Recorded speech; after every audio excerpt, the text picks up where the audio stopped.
Hello friends, welcome to do practice. Last video में हमने किया था अकाउंटेंसी में retirement of a partner chapter से न्यू प्रॉफिट शेयरिंग रेशो। आज हम डिस्कस करेंगे गेनिंग रेशो कि गेनिंग रेशो क्या होती है और इसको कैसे कैलकुलेट करते हैं। सबसे पहली बात कि जब भी कोई पार्टनर रिटायर होता है फर्म से या उसकी डेथ हो जाती है तो उस केस में जो रिमेनिंग पार्टनर्स है फर्म के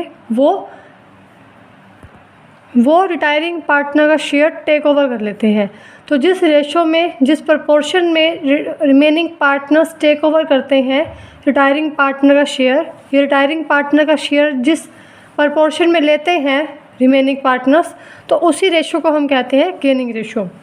गेनिंग रेशो कैलकुलेट होते हैं हमारी, क्योंकि जो रिमेनिंग पार्टनर्स हैं, फॉर एग्जांपल अगर 3 पार्टनर्स, टोटल पार्टनर्स 3 है, a, b and c. If a retires तो रिमेनिंग पार्टनर्स कौन रहेगा, बी एंड सी।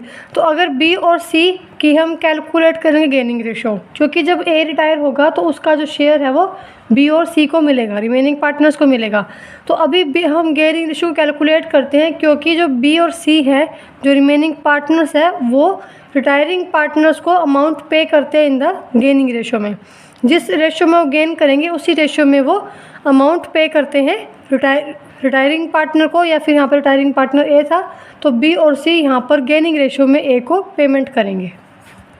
उसके बाद हमारा कि हम कैसे कैलकुलेशन करेंगे गेनिंग रेशो की। तो इसके 2 केसेस हैं। फर्स्ट केस है कि if the new profit sharing ratio is not given in the question, कि अगर हमारे क्वेश्चन में new profit sharing ratio given नहीं है तो हम ऐसा मान के चलते हैं कि जो रिमेनिंग पार्टनर्स हैं वो कंटिन्यू करते हैं अपना प्रॉफिट्स को ओल्ड रेशो में। मीन्स जो ओल्ड रेशो होगी वही उनकी गेनिंग रेशो बन जाएगी। For example a, b and c are partners और वो शेयर कर रहे हैं प्रॉफिट्स इन द 5:3:2 में वो शेयर कर रहे हैं। कैलकुलेट गेनिंग रेशो, हम यहाँ पे कैलकुलेट करने गेनिंग रेशो। फर्स्ट पार्ट है इफ बी रिटायर। अगर बी रिटायर होगा तो हम कैसे कैलकुलेट करेंगे। तो सबसे पहला पॉइंट कि उनकी जो रेशो है वो ए, बी एंड सी की रेशो है 5:3:2। इस क्वेश्चन में हमें सिर्फ ओल्डर रेशो ही गिवन है तीनों पार्टनर्स की, कोई न्यू रेशो का कुछ भी गिवन नहीं है कि न्यू रेशो इन तीनों पार्टनर्स के क्या है। तो जब कुछ क्वेश्चन में हमें न्यू रेशो गिवन ना हो तो हम कैलकुलेट करते हैं जो उनकी ओल्डर रेशो है वही गेनिंग रेशो होगी। जैसे कि यहाँ पे फर्स्ट पार्ट में बी रिटायर हो रहा है, मीन्स बी का रिटायरमेंट हो गया, तब कौन कौन से पार्टनर्स बच गए, ए एंड सी। तो गेनिंग रेशो क्या होगी ए एंड सी की, gaining ratio of a and c वो हो जाएगी 5:2। जो उनकी ओल्ड रेशो होगी वही उनकी गेनिंग रेशो बन जाएगी। जो भी पार्टनर्स रिटायर होगा हम उसका जो शेयर है वो ख़त्म करके बाकी जो शेयर हमारे पास बच गया ओल्ड रेशो का, वही रेशो हम गेनिंग रेशो कर लेते हैं।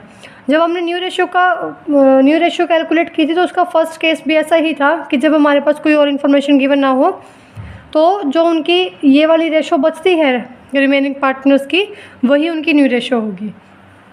तो अगर हम इस एग्जांपल में भी देखें तो इनकी गेनिंग रेशो भी ओल्ड रेशो ही होगी और इनकी न्यू रेशो भी ओल्ड रेशो ही होगी, क्योंकि और कुछ हमें इस क्वेश्चन में गिवन नहीं है। तो new ratio of a and c is 5:2 and gaining ratio is also 5:2। ये हमारा फर्स्ट पार्ट था। फिर उसके बाद सेकेंड पार्ट में सी रिटायर, अगर सी रिटायर होता है तो अभी हम सी के शेयर को ख़त्म कर देंगे। तो गेनिंग रेशो क्या हो जाएगी, gaining ratio of a and b हो जाएगी 5:3। और ऐसे ही अगर ए रिटायर होगा तो उनकी 3:2 रह जाएगी। तो मीन सिंपल सी बात है कि जो भी रिटायर हो रहा है हम उसका शेयर ख़त्म कर देंगे और बाकी जो रेशो बच जाएगी ओल्डर रेशो वही उनकी गेनिंग रेशो होगी, वही उनकी न्यू रेशो होगी। अगर क्वेश्चन में कुछ गिवन नहीं है तो ये हमारा फर्स्ट केस है गेनिंग रेशो का। अब हम करते हैं सेकंड केस है कि when the new profit sharing ratio of remaining partners is given in the question. जब हमारे पास क्वेश्चन में नई रेशो भी गिवन हो, फर्स्ट केस में नहीं थी बट अब इस केस में गिवन होगी जब, तो हम कैसे कैलकुलेट करेंगे। तो गेनिंग रेशो का फॉर्मूला होता है new ratio minus old ratio. हम न्यू रेशो में से ओल्ड रेशो को माइनस कर देते हैं तो हमारी गेनिंग रेशो निकल के आती है। और गेनिंग रेशो किन किन पार्टनर्स की निकलेगी, रिमेनिंग पार्टनर्स की निकलेगी, क्योंकि वही पार्टनर्स पे ऑफ करते हैं रिटायरिंग पार्टनर को। तो फॉर्मूला होगा new ratio minus old ratio.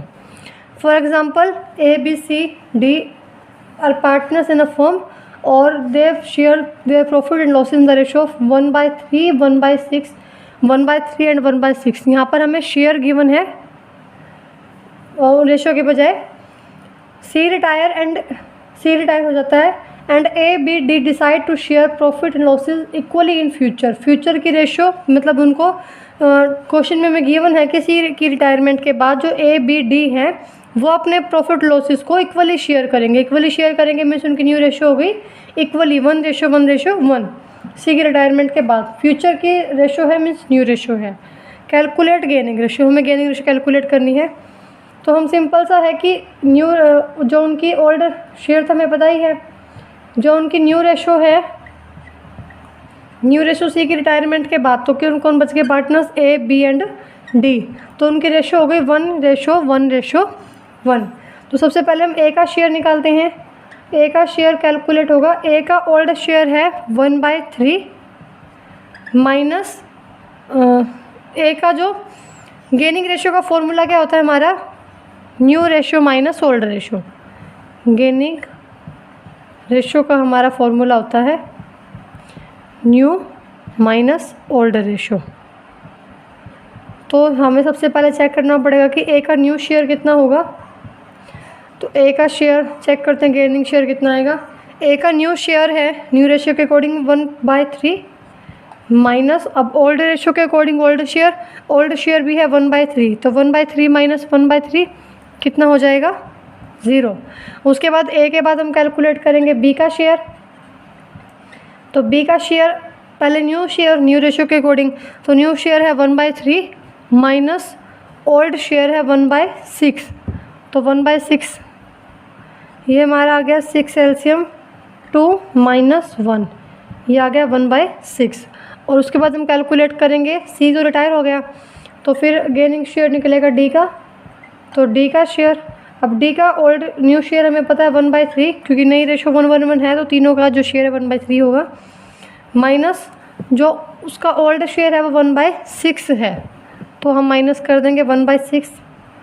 तो ये सेम वही 6 2 - 1 ये आ जाएगा 1/6। तो दोनों के बेस में 6 है और ए का जो शेयर है वो 0 है। 0 है मतलब कि ए कुछ भी गेन नहीं कर रहा है, ना कुछ ए ने सेक्रीफाइस किया। सेक्रीफाइस तो करते ही नहीं है रिटायरमेंट वाले चैप्टर में, सिर्फ गेन ही करता है। तो ए ने कुछ गेन नहीं किया, जितना उसका ओल्ड शेयर था उतना ही उसका न्यू शेयर है। बट बी ने भी गेन किया और डी ने भी गेन किया है।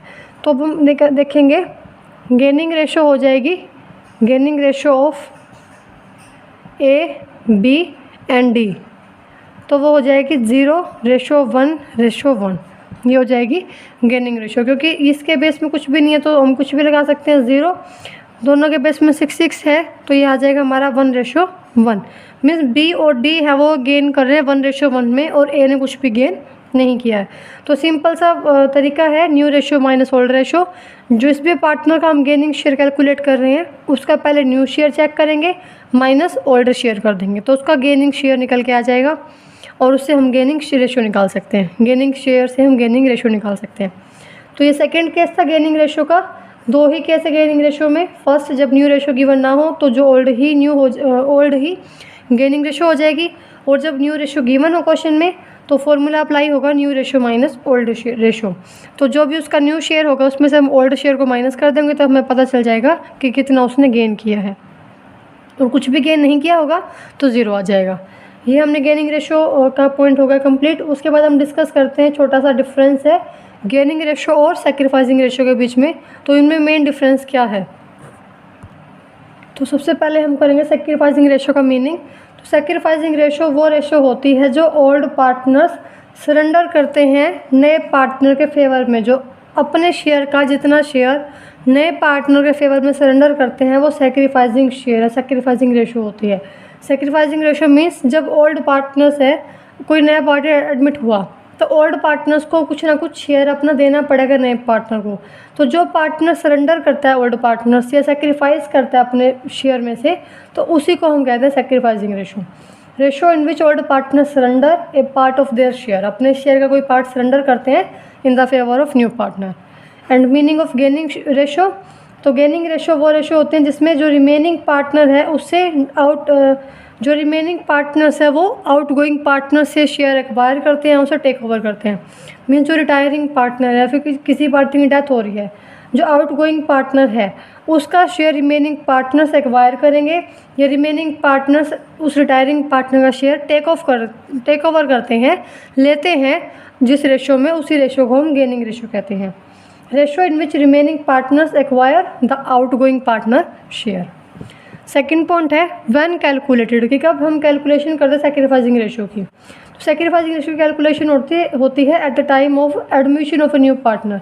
जब भी किसी नए पार्टनर का एडमिशन होता है हमारी फॉर्म में, तो उस टाइम हम सैक्रिफाइसिंग रेशो कैलकुलेट करते हैं, क्योंकि नया पार्टनर आएगा तो ओल्ड पार्टनर को कुछ ना कुछ देना पड़ेगा, नए पार्टनर के शेयर के लिए कुछ ना कुछ सैक्रिफाइस करना पड़ेगा। तो हम एडमिशन के टाइम सैक्रिफाइसिंग रेशो कैलकुलेट करते हैं। एंड गेनिंग रेशो हमारी कैलकुलेट होती है at the time of retirement of A partner. जब भी किसी पार्टनर का रिटायरमेंट होती है, जब किसी पार्टनर रिटायर होता है या उसकी डेथ होती है, तो उस टाइम भी हम गेनिंग रेशो कैलकुलेट करते हैं, क्योंकि जो है गेनिंग रेशो निकालेंगे, क्योंकि जो रिमेनिंग पार्टनर्स है वो टेक ओवर करते हैं पूरा रिटायरिंग पार्टनर का शेयर। थर्ड पॉइंट है फॉर्मूला क्या है कैलकुलेशन का। तो सैक्रिफाइसिंग रेशो हम कैलकुलेट करते हैं old ratio minus new ratio, और इसके बिल्कुल रिवर्स गेनिंग रेशो का फॉर्मूला है new ratio minus old ratio. Sacrificing को हम कैलकुलेट करते हैं ओल्ड में से न्यू शेयर माइनस करके, और गेनिंग को हम कैलकुलेट करते हैं न्यू में से ओल्ड शेयर को माइनस करके। फोर्थ पॉइंट है कि हम पर्पस क्या है कैलकुलेशन का, कि हम सैक्रिफाइसिंग रेशो की कैलकुलेशन करते ही क्यों है, क्या उद्देश्य है सैक्रिफाइसिंग रेशो की कैलकुलेशन करने का, और ऐसे क्या हमारा पर्पस है गेनिंग रेशो को कैलकुलेट करने का। तो सैक्रिफाइसिंग रेशो को हम कैलकुलेट करते हैं क्योंकि जो नया पार्टनर जब भी अपना गुडविल का शेयर लेके आता है, तो वो गुडविल का शेयर ओल्ड पार्टनर्स में डिवाइड होता है इन द सैक्रिफाइसिंग रेशो में। जो भी नया पार्टनर गुडविल लेके आएगा, जब हमने एडमिशन ऑफ अ चैप्टर में किया भी था ये वाला पॉइंट, कि जब भी कोई नया पार्टनर है अपने गुडविल का शेयर लेके आता है, तो ओल्ड पार्टनर्स वो गुडविल का शेयर वो ओल्ड पार्टनर्स में डिवाइड होता है, डिस्ट्रीब्यूट होता है in the sacrificing ratio. Sacrificing ratio जो भी होगी ओल्ड पार्टनर्स की, उसी में वो डिस्ट्रीब्यूट होगा। और गेनिंग रेशो में हम कैलकुलेट करते हैं गेनिंग रेशो, क्योंकि जो गुडविल है वो रिटायरिंग पार्टनर को पेमेंट करनी पड़ती है इन द गेनिंग रेशो। बिल्कुल उल्टा है, जैसे सैक्रिफाइसिंग रेशो में नया पार्टनर देता है ओल्ड पार्टनर्स को सैक्रिफाइसिंग रेशो में, वैसे गेनिंग रेशो में जो रिटायरिंग पार्टनर है वो लेता है रिमेनिंग पार्टनर से इन द गेनिंग रेशो में। जो भी जिस भी रेशो में गेन करेंगे ओल्ड रिमेनिंग पार्टनर्स, उसी रेशो में उसको गुडविल का शेयर उनको देना पड़ेगा रिटायरिंग पार्टनर को। तो ये बेसिक सा डिफरेंस था सैक्रिफाइसिंग रेशो और गेनिंग रेशो के बीच में। अगर आपके गेनिंग रेशो का कंसेप्ट प्लस जो डिफरेंस है ये समझ में आ गया हो, तो वीडियो को लाइक कीजिए, शेयर कीजिए और कमेंट कीजिए। और कुछ डाउट हो तो आपको इस टॉपिक में, तब भी आप कमेंट में पूछ सकते हैं, कमेंट सेक्शन आपके लिए ही है। और चैनल को सब्सक्राइब कीजिए ताकि आपको आने वाले वीडियो की नोटिफिकेशन